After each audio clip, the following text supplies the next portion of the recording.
fights for us. So I have the pleasure of introducing Brooklyn City Council member Jumaane Williams.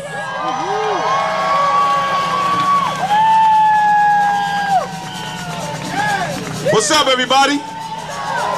How you feeling? You guys look like New York out there. Very happy to see you. I'm very proud to be the prime sponsor of the Community Safety Act. And I thank you guys for being here, for keeping the pressure on. Everything is moving forward. We got hearings coming up on the bills. We got hearings coming up on Stop, Question, and Frisk. Yesterday we had some good news from the Bronx. It seems like the whole city is now pushing back on these policies that we all know violate civil rights, civil liberties, and are not even effective. And I know Talib Kweli is going to be coming up here soon, and he has a line on his last album, "You're taking away freedoms, we've been fighting to gain." And that's exactly what's going on. They're trying to take away freedoms that we've had to fight hard to get, that people have died to get. And this Community Safety Act is common sense. It's something that the police department should not only be embracing, they should have been doing already. We're doing this act because we want the entire city to be safe. We want better policing and we want safer streets. We can have both of those things at the same time. And I want to thank the police officers here who are part of the 99% because they spend every day trying to keep us safe. We want them to be safe at their job, and we also want to be safe in our communities. The NYPD, unbeknownst to them, agree with us on many of these issues. Commissioner Kelly, every time there's a police officer in trouble, says don't judge the entire police department based on a few bad apples. Why then does the police department treat our communities based on a few bad apples in the community? If it's good for you, it should be good for us as well. And we're so happy that this Community Safety Act is bipartisan, multi-religion, multi-borough. Everybody, multi-race, has gotten together to say, if it happens to one amongst us, it's happening to all amongst us. If it's happening to black, Latino, homeless, Muslim, LGBT, then it should be happening to nobody. Everybody is coming together to take a stand and say we will not have our rights violated. Our civil liberties were fought hard, people died, and we must continue. I'm so proud to be the prime sponsor of this package of legislation. I believe it will make the NYPD better. I believe it will make our communities safer. I believe it will make New York City the envy of the nation when it comes to protecting civil liberties and civil rights and keeping our communities safe. Nobody wants crime to go down in the black and Latino community more than the people who live in the black and Latino community, more than the people who represent the black and Latino community. To say that to fight crime, we have to violate civil rights and civil liberties is against everything that I learned that America is supposed to be about. Noise for Brother Talib Kweli.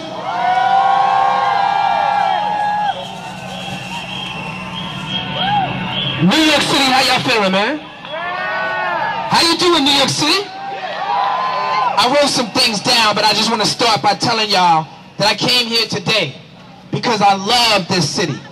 This is the greatest city in the world. That's why I'm here today. But I'm here today because this city can be greater. And it's up to you, and it's up to me, and it's up to all of us to make this city greater.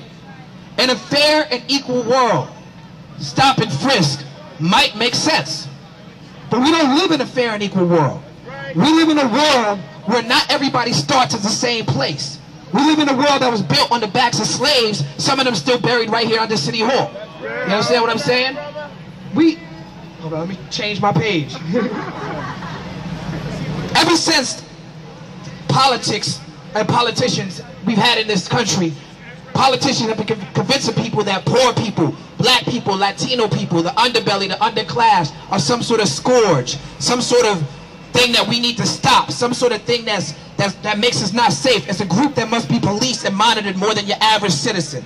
Law and order candidates have run on this premise and won. Nothing is said about the conditions that create this despair. Nothing is done about it. Law and order has become code for legal discrimination rather than keeping us safe. Poor people, black people, Latino people, we deserve the same rights as every American citizen. To not be treated like criminals in our own homes, to not be treated like criminals in our own backyards.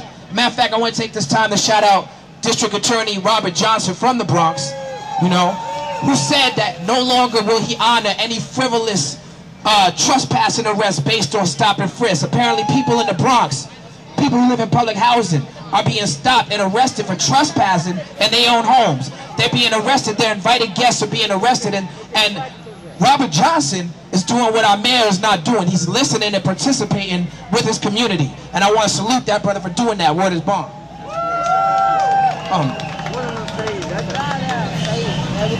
Stop and frisk is something that touches me personally. I've been stopped and frisked way before this rally. I have a son that's 16 years old. It's illegal. Every American citizen has the right, the constitutional right, to be free from unreasonable search and seizure. In a country that was built on racism, in a country that was built on slavery, what is reasonable suspicion? How can you quantify that? To our mayor, instead of dissing all these people for voicing their concerns, for voicing their dissatisfaction, for doing their duty, for being patriots, instead of dissing them, you need to pay attention to them. We live in these neighborhoods. Like my man Jumaane said, we live in these neighborhoods. We want the violence to stop more than anybody. We want the guns off our streets more than anybody. But to Mayor Bloomberg, to the NYPD, you must work with us, not against us. I heard our mayor say that no one should ever be racially profiled. What world does our mayor live in? I don't know. I don't live in that world. You can't stop racism with laws. You can't legislate compassion. We will not allow you to support policies that encourage racism. We will not allow you to support policies that encourage racism. We will not stand for it. We will not stand to the side. We will not have it. I want to say that we are not anti-police. We are pro-community. We are pro-people. We are not anti-police. We are pro-community, and we are pro-people. Police officers in this city and all over the world put their lives on the line daily, as our mayor has reminded us. But who exactly are they putting their lives on the line for? Police are supposed to serve and protect. Who are they serving? Who are they protecting? Too often it ain't us. They protect the property owners and the property values. When the people righteously criticize and protest policies, and believe me, it's your right to do so, it's patriotic to do so, the police aren't sent in to hear the issues and resolve the conflict. The police are sent in to crack your head and protect the property and protect the interests of the property owner. We need to work with police in our community. Police practice stop and frisk based on reasonable suspicion, but in this country, we profit off of that. We profit off of the backs of these people that the police are arresting. There are officers who are against stop and frisk, and I salute those officers. There are officers who are against the quota system that rewards them with promotions over stop and frisk, over juking the stats. Y'all all seen The Wire? Y'all know what I'm talking about. We all want this crime to stop. We want the guns off our streets. But is it worth destroying the relationship that law-abiding citizens have with the police? Yes, police officers put their lives on the line daily. But when we have policies that allow the police force to trample on our rights as citizens, so do we, so do I, so do you. My name is Talib Kweli. I stand with y'all. Stop and frisk. Peace and love. We know from the NYPD's own statistics that discriminatory policing practices target black and brown bodies. We know from the NYPD's own data that these policing policies disproportionately affect young people aged 14 to 21. The policing of brown and black people begins with the color of our skin, our race, our ethnicity, our youth, our dress, our speech, but it does not end there. What is hidden in the official numbers is how the NYPD profiles us based on our actual or perceived sexual orientation and based on our actual or perceived gender expression and or identity. But research shows that the rates of racial disparity in stops of black and brown women are the same. Research shows that LGBTQ youth, like myself, are much more likely to have negative experiences with police, and we are more than twice as likely to report negative sexual contact with the police. These experiences look like a friend of mine, a trans-identified woman being told to unzip her pants to reveal her genitals. These look like a young queer person being profiled and arrested for a prostitution-related offense based on New York City condoms found on them during an NYPD search. They look like young women of color being sexually harassed and assaulted by police officers during stops, or being told by officers that they wouldn't get stopped if they didn't dress like a boy or act like a man. They look like my experience earlier this year when I was walking alone on the Lower East Side and a police officer pulled up with lights flashing. 3 police officers jumped out of the car and were yelling, "Stop, get against the wall, open your bag." Flashlights were shining in my face as their commands rang in my ears. I didn't know what to do. I put my hands on the wall. One officer took my bag while another began to aggressively frisk me. I asked them, why was I being searched? I said I didn't consent to the search. Like other times I've been stopped, I attempted to exercise my rights. Rights that I quickly learned I didn't have with the NYPD. But this time I was wearing high-heeled boots and tights. This time the police officer frisking me responded by calling me a faggot and grabbing my ass. They drove away after telling me they were looking for an open container, not a gun. They found nothing on me, and that violation of my rights went unaddressed. My body, my life as a young brown gay person is policed by the NYPD. Our bodies, our very beings as LGBTQ youth of color are policed by the NYPD. This is why we need the Community Safety Act. These bills would protect us from being profiled based on our race and also based on our age, our sexual orientation, our gender identity, our HIV status or disabilities, or the fact that we are disproportionately homeless. And by ensuring our right to not consent to a search is respected, whether we are being told to open up our pockets, open up our bag or purse, or submit to a gender check without any legal basis. The Community Safety Act will help ensure that at moments like I have described today, that our rights become a reality. Thank you. Powerful, powerful words. Thank you so much. Now let's put our hands together because we are trying to end Stop and Frisk today. Is that right? Now I have the honor and privilege of introducing the national president of the NAACP, Ben Jealous. Fired up! Fired up! Fired up! Fired up! It is time to end Stop and Frisk. 14 years ago, we thought Rudolph Giuliani was out of control and he was only doing $80,000 a year. Last year, Bloomberg did almost $700,000 a year. He lies and he tells people that he does this to make us safer. But answer me this, Mayor Bloomberg. How has Los Angeles decreased crime twice as far by ending racial profiling than you have by expanding racial profiling? You brag that you brought down crime 29% in 10 years, but you don't want anybody to know that LA has brought it down 59% in those same 10 years. It is time for the lies to stop. When a cop approaches 4 young ladies and says that they're trying to find a rapist in the neighborhood, and then proceeds to stop and frisk those 4 young ladies, they just stopped looking for the rapist. They just started doing something else. And it's time for the degradation of our young people, and our women, and our fathers, and our grandparents to end. This is a city where the world comes together, and you know what? As Frederick Douglass said over 150 years ago, 4/5 of the world is colored people. And it's time for New York City's finest to stop being afraid of 4/5 of this city. We are New York. We are this nation. We are this world. We deserve to be protected and respected, and the mayor needs to start doing his job and stop peddling fear. Thank you. I'm New York City Councilmember Daniel Dromm, and I represent Jackson Heights, Queens.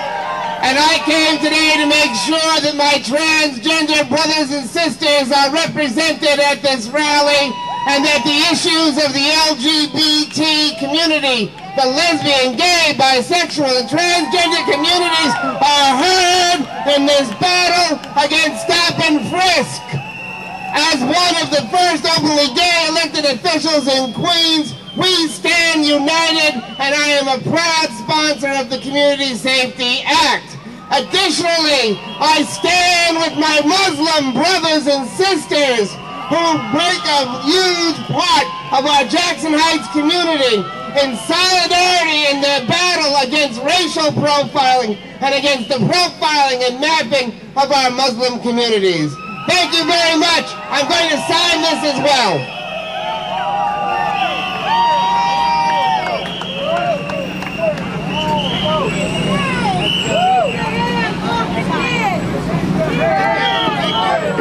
Let's give him a round of applause again. We got to support our elected officials that are standing here with us today. Remember these people. You voted for them. Right now I'm going to introduce Djibril Toure from the Malcolm X Grassroots movement. Give him a round of applause. Thank you. Greetings. It's good to see everybody's beautiful faces out here. My name is Djibril Toure. I'm here today as a member of the Malcolm X Grassroots movement and Communities United for Police Reform to lend my voice to those calling for passage of the Community Safety Act. As Malcolm X Grassroots movement, we have a report that has been released that speaks about how every 36 hours in this country, one of our community is taken from us. One of our community is murdered every 36 hours as a result of police violence or non-police actors in this country. And we're here to fight against that. We find that a lot of those, over 50% of those murders are a result of stop and frisk type tactics. And so that's why we stand here today to lend our voice. As a lifelong resident of Bed-Stuy, business owner and college graduate, I have directly experienced the racially biased stop and frisk practices of NYPD. I've personally had the experience of walking down the street in my own community where I grew up, being stopped, forced to stand against the wall, and being illegally searched by 4 officers who demanded that I show them ID or else go to jail. And this is an all too common occurrence across neighborhoods and communities all across this city. Too many of my peers have shared similarly frustrating stories of being stopped, searched for no apparent reason without any explanation. Intro 801 of the Community Safety Act would require that NYPD officers provide their name and rank to the subjects of law enforcement activity, such as New Yorkers being stopped and frisked. The officer would also have to provide the specific reason for the stop and a business card to the person being stopped that includes information on how to file a complaint. In addition, the Community Safety Act seeks to ban racial profiling by the NYPD. It would prohibit NYPD from relying to any degree on race, ethnicity, religion, or other protected categories when engaging in law enforcement activities, with few exceptions. Often in my community, when people are stopped, they are not aware of what their rights are relating to being searched, and they're not aware that these officers are required to obtain consent in most cases to proceed. This proposed legislation would end the practice of NYPD pressuring New Yorkers into consenting to wrongful searches. For example, searches that lead to the disproportionate amounts of Black and Latino New Yorkers arrested for possession of minor and small amounts of marijuana. Police officers would have to explain to New Yorkers that they have the right to refuse a search when there is no warrant or probable cause, which is your right. Finally, this act calls for the creation of independent oversight of the NYPD, which has been called for by many communities across the city to review the alarming numbers of complaints of police misconduct and abuse. We can no longer tolerate the fact that a generation of young people are growing up in this city knowing that they are more likely to be profiled, stopped, and frisked by NYPD officers based on discriminatory policing practices. Today, we're seeking to address these discriminatory and illegal practices, which Police Commissioner Ray Kelly still refuses to admit are misguided and trample on the rights of millions. The people of New York, however, are no longer willing to accept biased and discriminatory policing policy under the guise of protection, and we stand united here today with that clear message. Thank you. These ain't hard, just passive. It's with some ratchets and daffy shit. It's just magic. So when I kill it, it's tragic. But mama told me be told, have grace where you stand. If you're praying on the weak, it doesn't make you a man. So y'all be praying every week. She got prestige in her stance, but she be saying every day to get this weed on my hands. As if I cop about it down, tuck the tree on my pants and smoke it up, and then I clip it. I'm OD'd in the trance.